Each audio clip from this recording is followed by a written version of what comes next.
Assalamu alaikum student. I am your course in charge, Tamina Adnan. Today we will discuss concept of compartment model in which we will consider the multi-compartment model in connection with the two-compartmental open model, IV bolus, IV infusion and oral administration. This is our lecture number 16 of Form 611. And the topic will be inshallah covered from the book Applied Biopharmaceutics and Pharmacokinetics, New Charges, 7th editions, chapters 5th, Multi-compartment model, intravenous bolus administration. Start करते हैं आज का topic. It starts with the name of Almighty Allah, who is the most beneficent and the most merciful. Okay, student. First of all, what is our objective in reading, in understanding this chapter? हम यहाँ पे learn करेंगे pharmacokinetics की term को use जो हो रही है 2 और 3 कंपार्टमेंट मॉडल में। फिर हम कुछ एग्जाम्पल से ये देखेंगे कि कुछ ड्रग फॉलो करती है 1 कंपार्टमेंट, 2 कंपार्टमेंट और 3 कंपार्टमेंट काइनेटिक्स। वो क्या चीज़ है?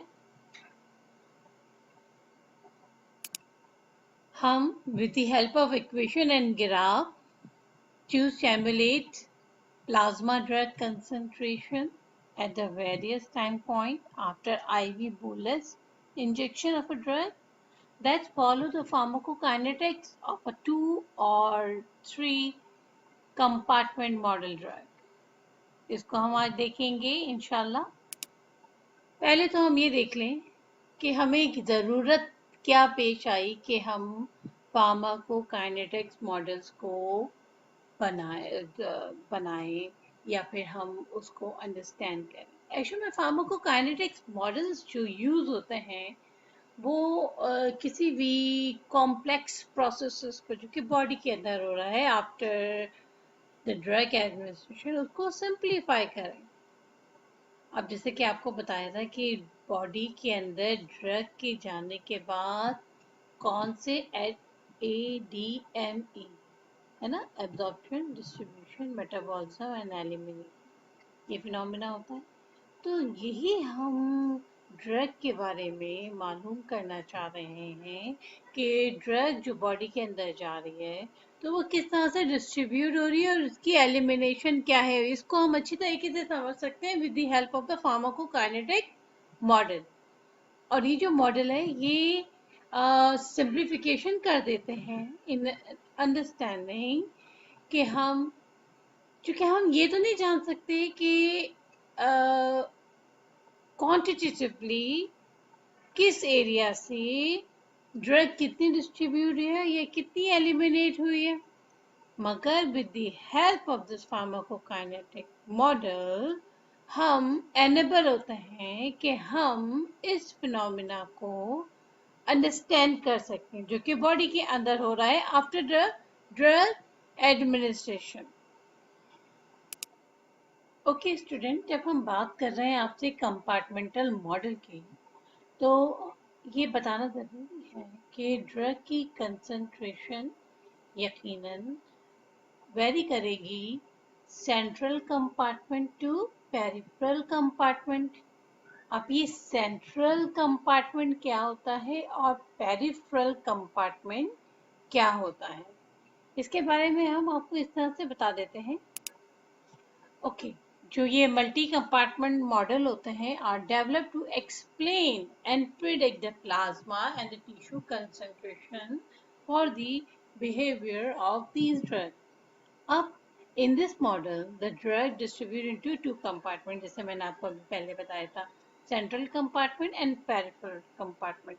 अब सेंट्रल कंपार्टमेंट क्या है? These highly perfused tissues, extracellular fluid, and the blood with a rapid and uniform drug distribution. अभी ड्रग जो है वो आपके हाईली परफ्यूज टिश्यूज के अंदर है। अगर ड्रग मेटाबोलाइज हो रही है with the help of liver, excrete हो रही है किडनी से, तो ये दोनों लिवर एंड किडनी ज्यादा हाईली परफ्यूज टिश्यूज हो गए।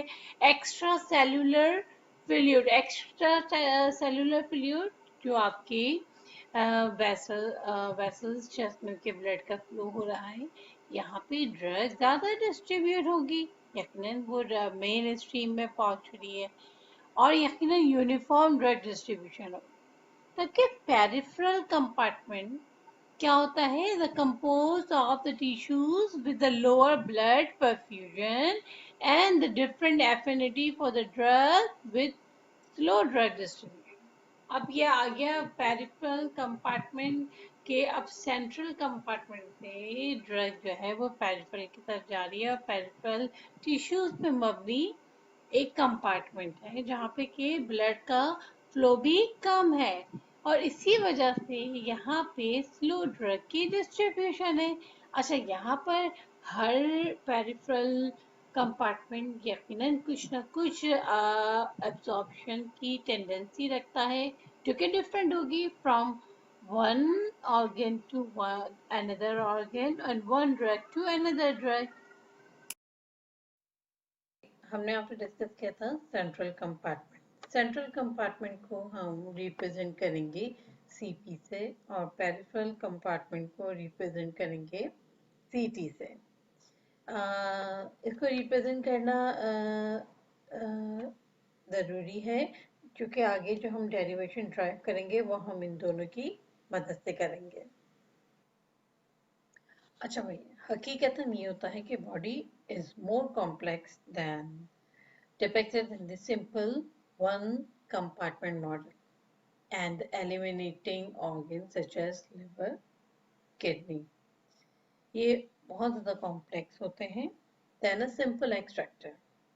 इसकी ही वजह से हम मल्टी कंपार्टमेंट मॉडल को यूज करते हैं for the better understanding of this phenomena, जिसको हम कह रहे हैं absorption, distribution, metabolism and excretion, ADME। अच्छा, ये बात शेयर करना ज़रूरी है कि बहुत सारी दवाएं जो दी जाती हैं इंट्रावीनस बोलस डोज में, वो डेमोन्स्ट्रेट करती हैं a plasma level time curve जो कि डिक्लाइन नहीं होता as a single exponential first order process के अंदर। होता क्या है? The plasma level time curve for a drug that follow a two compartment model shows that the plasma drug concentration decline by exponentially as a sum of the two first order process, distribution and elimination। Okay student, ये जो to compartment model है ये provide करता है एक simple अंदाज में कि हम mass balance of a drug in a body वो डिटरमाइन कर सकें। अब ये जो मल्टी कंपार्टमेंट मॉडल है ये हमें हमारे कुछ सवालों के जवाब देता है। वो क्या सवाल आते हैं? Number A, how much of our drug is eliminated. अब कितनी ड्रग के डोज बॉडी से निकल चुकी है। Number two, how much drug remain in the plasma compartment at any given time. यानी कि अब कितनी ड्रग मौजूद है प्लाज्मा कंपार्टमेंट के अंदर जबकि कुछ टाइम गुजर चुका है उस ड्रग को लेने के बाद। Number three, how much drug accumulate in the tissue compartment. Tissue compartment हमने आपको बताया था ये कौन सा कंपार्टमेंट है? Peripheral compartment. ठीक है, तो हमारे किन तीन सवालों का जवाब दे दिया मल्टी कंपार्टमेंट मॉडल ने। वो क्या? नंबर एक, how much of a dose is eliminated. Number two, how much drug remain in the plasma compartment at any given time. जैसे कि अमूमन हम किसी पेशेंट को लॉन्ग रन में मेडिसिन प्रोवाइड कर रहे हैं तो यकीनन अगर उसकी नैरो थेरेप्यूटिक रेंज है तो हमें उसकी ड्रग की कंसंट्रेशन मालूम करना होगी प्लाज्मा के अंदर। अब हम किसी भी टाइम के ऊपर उसको मालूम कर सकें। इसके अलावा how much drug accumulated in the tissue compartment, ये तमाम इंफॉर्मेशन हमें मिलती है by choosing the multi compartment model in determining the pharmacokinetics of a drug. अच्छा भाई, अब जो ये ड्रग टिश्यू कंपार्टमेंट में मौजूद है, इससे हम बहुत ज़्यादा फ़ायदा उठा सकते हैं सेफ्टी पॉइंट ऑफ व्यू से कि वो ड्रग्स जो कि नैनो थेरेप्यूटिक विंडो रखती हैं वो डीप टिश्यूज कंपार्टमेंट में कितनी है, जो कि उनको वहाँ से एलिमिनेट करना बाय द रीनल एक्सक्रीशन और बाय द डायलिसिस मुश्किल है इन केस ऑफ ओवरडोज। तो हम यूज कर रहे हैं मल्टी कंपार्टमेंट मॉडल। इसके हमने आपको 3 बेनिफिशियल एडवांटेजेस बताए और क्यों जरूरी है, ताकि हम इन केस ऑफ ओवरडोज हम डिटरमाइन कर सकें। मतलब ये हुआ कि वो ड्रग जो कि फॉलो करती हैं pharmacokinetics of a two compartment model does not equilibrate rapidly throughout the body as is assumed for a one compartment model। तो फिर आखिर इसके अंदर होता क्या है, हम आपको ये फिनोमेना समझाते हैं with the help of graph. अच्छा, ये ग्राफ आपको बायफिजिक या फिर ट्राइफिजिक ड्रग्स कंसंट्रेशन डिक्लाइन शो करेगा। अच्छा, जो इनिशियल डिक्लाइन फेज होती है वो रिप्रेजेंट करता है drug living the plasma compartment and entering one and more tissue compartment as well as being eliminated। तो हम आपको ग्राफ शो कर रहे हैं। हम इस फिगर 5.1 से बआसानी देख सकते हैं कि plasma level time curve for two compartment open model single I V dose वो किस तरह से यहाँ पे बयान किया गया है। इसमें जब उसको इनिशियल डोज दी गई उसके बाद वो डिस्ट्रीब्यूशन वाली फेज से गुजरी। डिस्ट्रीब्यूट होने के बाद कंपार्टमेंट में फिर एलिमिनेशन फेज में एंटर हो गई। अच्छा, ये जो आप देख रहे हैं कि नॉन लीनियर फार्माको मतलब प्लाज्मा ड्रग लेवल है, ये एक्चुअली में क्यों होती है? क्योंकि कुछ ड्रग डिस्ट्रीब्यूट होती है at the various rate into the different tissues group. उसका जो फायदा हुआ मल्टीपल कंपार्टमेंट मॉडल को यूज करने का वो ये हुआ कि इससे हम इस चीज का नतीजा अखज़ कर सकते हैं कि प्लाज्मा एंड टिश्यू कंसंट्रेशन क्या होगी उन ड्रग के लिए, ठीक है, जिसकी कि हमने बात की कि उनका जो परफ्यूजन का रेट है वो डिफरेंट है in different group of tissues. अच्छा भाई, ये बात हमारी समझ में आ गई है अब कि कोई भी ड्रग है उसकी जो कंसंट्रेशन होगी किसी भी टिश्यू के अंदर वो किसके अकॉर्डिंग होगी, यकीनन उसकी एफिनिटी होगी उस ड्रग की फॉर दैट पर्टिकुलर टिश्यू। जैसे कि आप एग्जांपल ले लें लिपिड सॉल्युबल ड्रग की। अब लिपिड सॉल्युबल ड्रग है, आपके दिमाग में क्या आएगा कि ये ज़्यादा से ज़्यादा कहाँ पर एक्यूमुलेट होगा, फैट टिश्यूज के अंदर। फिर इसके अलावा एग्जाम्पल आप ले लें ड्रग जो कि बाइंड होगी प्लाज्मा प्रोटीन से। अगर वो प्लाज्मा प्रोटीन से बाइंड हो जाती है या वो ज़्यादा एफिनिटी रखती है तो इसका मतलब क्या हुआ कि drug may be more concentrated in the plasma because the protein bound drug do not diffuse easily into the tissue। ये बात यहाँ तक समझ में आ गई है आपके?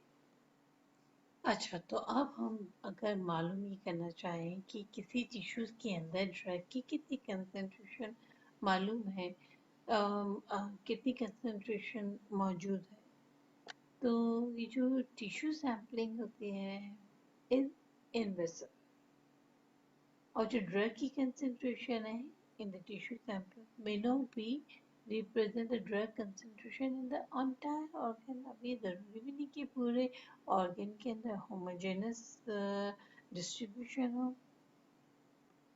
हाँ अलबत्ता, हम अब करंट एरा के अंदर अब कुछ न्यू इनोवेशन जब आ गई हैं, तो हम with the help of the magnetic resonance spectroscopy MRS या single photon imaging computed tomography SPECT, और इसके अलावा जो टिश्यू माइक्रोडायलिसिस है उसने हमें इस काबिल कर दिया है कि हम ड्रग की डिस्ट्रीब्यूशन किसी भी target tissue of animal and human determine कर सकते हैं।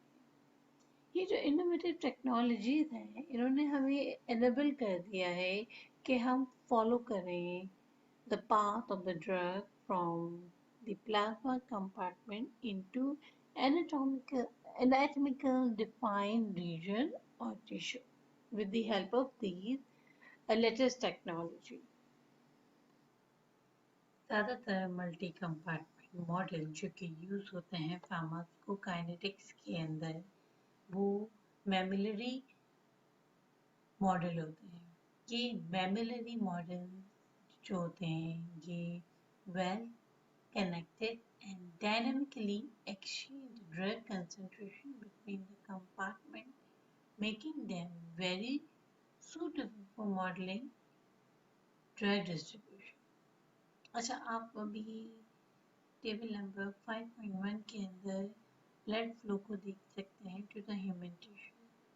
ये एक समरी है on the approximately blood flow की to the major human tissue, जो कि आपको टेबल 5.1 के अंदर दिखाई गई। इसके अलावा many different tissues and the rate processes are involved in the distribution of any drug. अब उसको दिखाया गया है 5.2 के अंदर, आप इसको देख सकते हैं कि कुछ limited physiological significance has been assigned to a few group of tissues. अब ये है journal grouping of the tissue according to the blood supply. Highly perfused tissues कौन कौन से हैं? Heart, brain, hepatic portal system, kidney and endocrine gland, skin and muscle, adipose जो fat containing tissues हैं, and the marrow, bone marrow. इसमें आप देख सकते हैं सबसे ज़्यादा जो हाई perfused या फिर आप कहेंगे पर्सन बॉडी वेट यहाँ पर उन्होंने शो किया गया है, किसका है? स्किन एंड मसल्स का 50%। तब स्लो परफ्यूज के अंदर आ जाती हैं bones, ligaments, tendon, cartilage, teeth and hairs. Okay student, ये जो हम नॉन लीनियर प्रोफाइल देखते हैं प्लाज्मा ड्रग कंसंट्रेशन टाइम का, वो एक्चुअल में कुछ फैक्टर्स हैं जो कि इसके लिए रिस्पॉन्सिबल हैं, और ये जब इंटरैक्ट करते हैं टुगेदर तो यकीनन वो नॉन लीनियर प्रोफाइल शो करते हैं। इसके अंदर क्या क्या चीज़ें शामिल हैं? Including the blood flow to the tissue, number 1, number 2 the permeability of a drug into the tissue, जैसे कि फैट solubility adipose टिश्यूज के अंदर, partitioning, number 4 the capacity of the tissue to accumulate the drug, and number 5 the effect of the disease factors on this processes कौन से? Non linear profile के अंदर। अब जैसे कि इम्पेयर्ड कार्डियक फंक्शन होगा तो यकीनन वो प्रोड्यूस कर सकता है blood flow, different change in the blood flow, और जो कि डायरेक्टली ऐसा अंदाज होगा किसके ऊपर? ड्रग डिस्ट्रीब्यूटेड स्पेस के अंदर। where the impairment of the kidney या फिर liver, इसके अलावा liver will decrease the drug elimination, जिसकी वजह से क्या होगा, prolong होगा elimination half life and responding reduction in the slope of the terminal elimination phase of a drug curve. ठीक है। हाँ, तो अपन डिस्कस करते हैं टू कंपार्टमेंट ओपन मॉडल। ये क्या चीज़ है?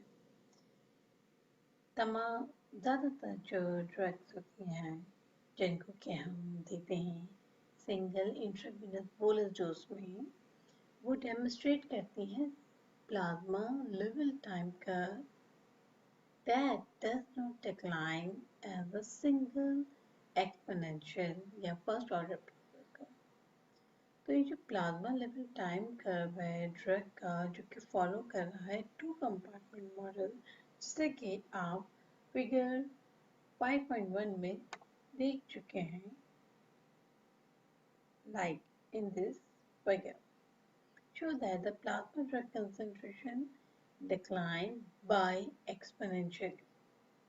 by exponentially कैसे कि इसके अंदर sum of the two first order process है। क्या भाई? एक है डिस्ट्रीब्यूशन और दूसरा है एलिमिनेशन। यहाँ पर ये बात मद्देनजर रखनी चाहिए कि वो ड्रग जो कि फॉलो करती हैं pharmacokinetics of the two compartment model को, वो बॉडी के अंदर फॉरन इक्विलिब्रेट नहीं हो जाती। ठीक है, पूरी बॉडी के अंदर, जिसे कि हम सपोज कर रहे होते हैं वन कंपार्टमेंट मॉडल के अंदर। एक टू कंपार्टमेंट मॉडल जो ड्रग है वो डिस्ट्रीब्यूट होती है टू कंपार्टमेंट में। आपको बताया था central compartment and the tissue और पेरिफेरल कंपार्टमेंट। एक है सेंट्रल, दूसरा है पेरिफेरल।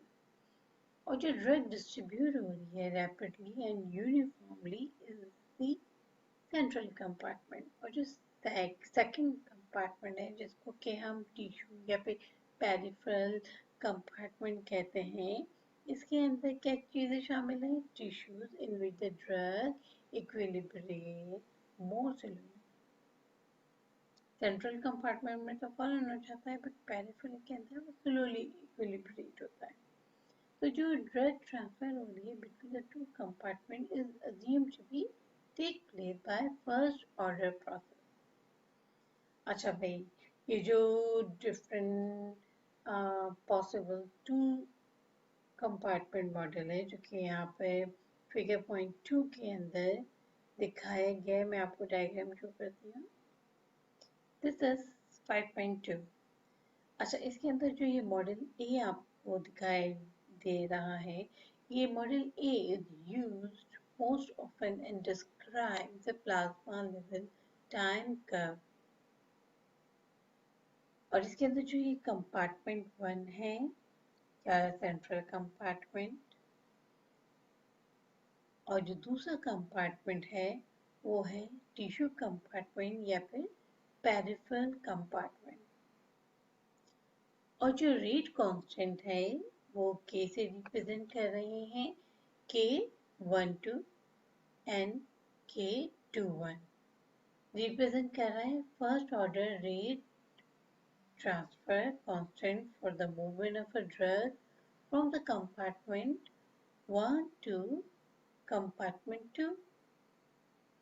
और जो K21 है वो रिप्रेजेंट कर रहा है फ्रॉम कंपार्टमेंट 2 टू कंपार्टमेंट 1। देख रहे ना, K12 K from this compartment to this compartment and K21 represent कर रहा है सेकेंड कंपार्टमेंट से फर्स्ट कंपार्टमेंट की तरफ दबाया जा रहा है। तो ये क्या है? ये है first order rate transfer constant for the movement of drug from compartment to compartment। Okay, ये जो K12 K21 है, इनको कहा जाता है माइक्रो कांस्टेंट। माइक्रो कांस्टेंट और इनकी जो वैल्यूज है वो can not be estimate directly. ये जो टू कंपार्टमेंट मॉडल है इसको हम एज्यूम करते हैं कि जो एलिमिनेशन हो रही है इसमें ये from the central compartment theory, जैसे कि आप फिगर 5.2 के ए में देख सकते हैं आसानी कि ये एलिमिनेशन जो है ये फ्रॉम द सेंट्रल कंपार्टमेंट है। इसकी वजह क्या है? इसकी वजह यह है कि जो ड्रग एलिमिनेशन है इसको सपोज किया जाता है या इसको प्रिज्यूम किया जाता है कि वो सेंट्रल कंपार्टमेंट थ्योरी है। उसकी वजह यह है कि जो major site of drug elimination है वो renal excretion and hepatic drug metabolism है, जो कि अगर हो रही है कहाँ पे? In the organ such as kidney and liver, which are highly perfused with the blood। हम बात कर रहे हैं फिगर 5.2 के अंदर मॉडल ए के अंदर कि जो एलिमिनेशन है वो ज़्यादातर सेंट्रल कंपार्टमेंट में हुई है। सेंट्रल कंपार्टमेंट में कौन कौन सी चीज़ें आ गई? Kidney and liver.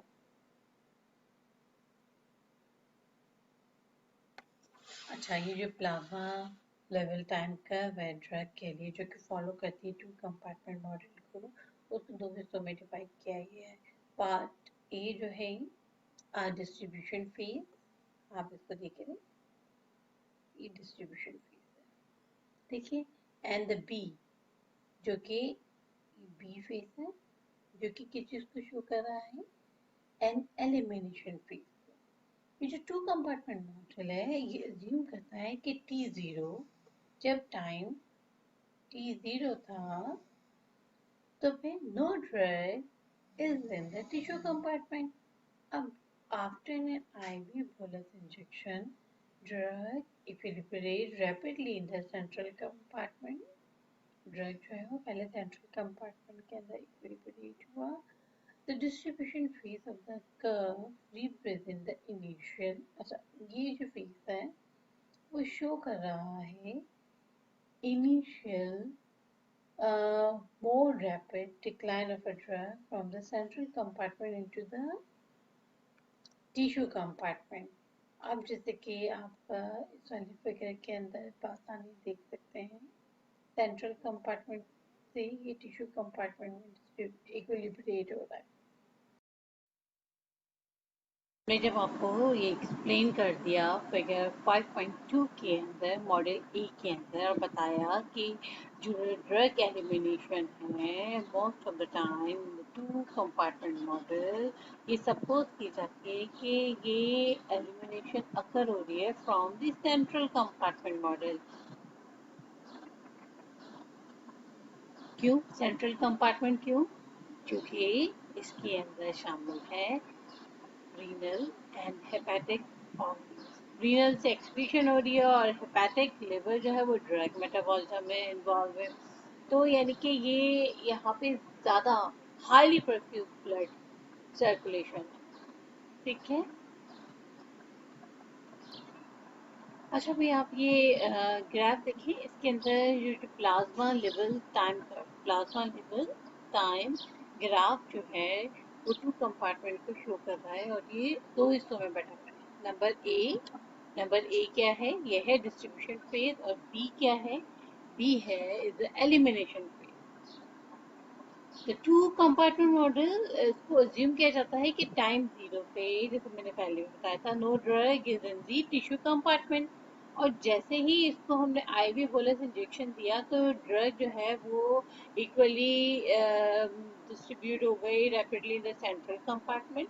तो ये जो डिस्ट्रीब्यूशन फेज है of the curve represent the initial more rapid decline of a drug from the central compartment into the tissue compartment. इसलिए ये जो लाइन ए बताई जा रही है ये इसकी डिस्ट्रीब्यूशन को रिप्रेजेंट कर रही है, ठीक है। अब आप आ जाएं कि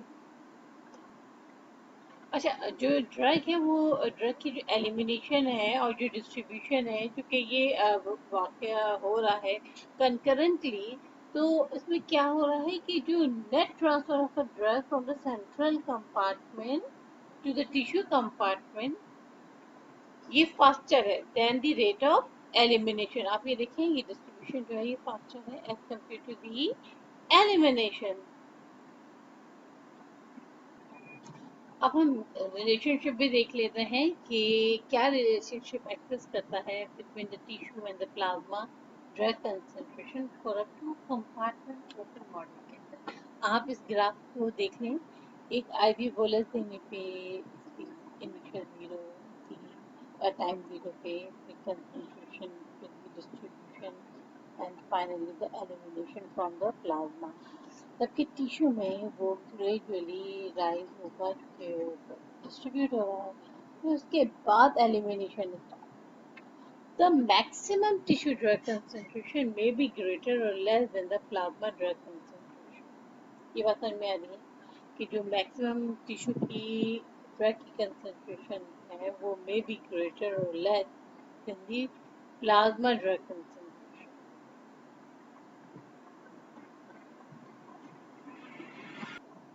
अच्छा स्टूडेंट, आप अब ये फिगर 5.3 के अंदर रिलेशनशिप देख लीजिए between the tissue and plasma drug concentration for a two compartment open model और the maximum tissue drug concentration may be greater or less than the plasma drug concentration.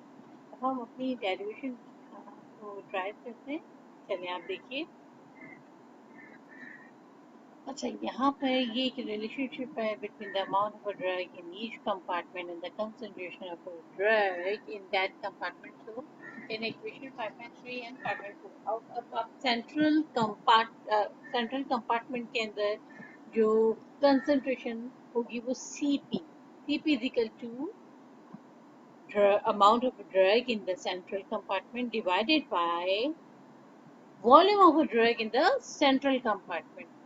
और ये CT हमने किससे represent किया था? CT हमने represent किया था टिश्यू कंपार्टमेंट से। तो concentration in the tissue compartment is equal to the amount of a drug in the tissue compartment divided by the volume of a drug in the tissue compartment। Okay, तो फिर हम इस तरह से लिख सकते हैं कि change in the central compartment, concentration in the central compartment divide by delta t time के बाद क्या होगा is equal to K two one. ये क्या है? हमने ये बताया था कि ये amount of drug in the tissue compartment divided by VT. VT क्या है? Volume of drug in the tissue compartment minus K12, ये जो central compartment to tissue compartment जा रहा है, multiply by GP. GP is the amount of drug in the central compartment divided by volume of drug in the central compartment minus K10। K10 क्या था? जो elimination हो रही है from the central compartment। DP divided by VD। ठीक है, इसको हम सिंप्लीफाई करेंगे इक्वेशन को, तो हमारे पास हासिल होगा। अब हम देख लेते हैं concentration at the tissue compartment क्या है। तो उसको हम रिप्रेजेंट कर रहे हैं CT से। CT is equal to D naught P divide by VT। हमने आपको बताया था कि डी नॉट क्या है? D not is a dose given intravenously, initial dose given intravenously। और VT क्या है? V है volume of drug in the tissue compartment. Bracket K12 multiply by exponent minus AT divided by B minus A। B क्या है? यहाँ पर elimination है, और A क्या है? जो डिस्ट्रीब्यूशन हो रही थी, plus K12 multiply by exponent minus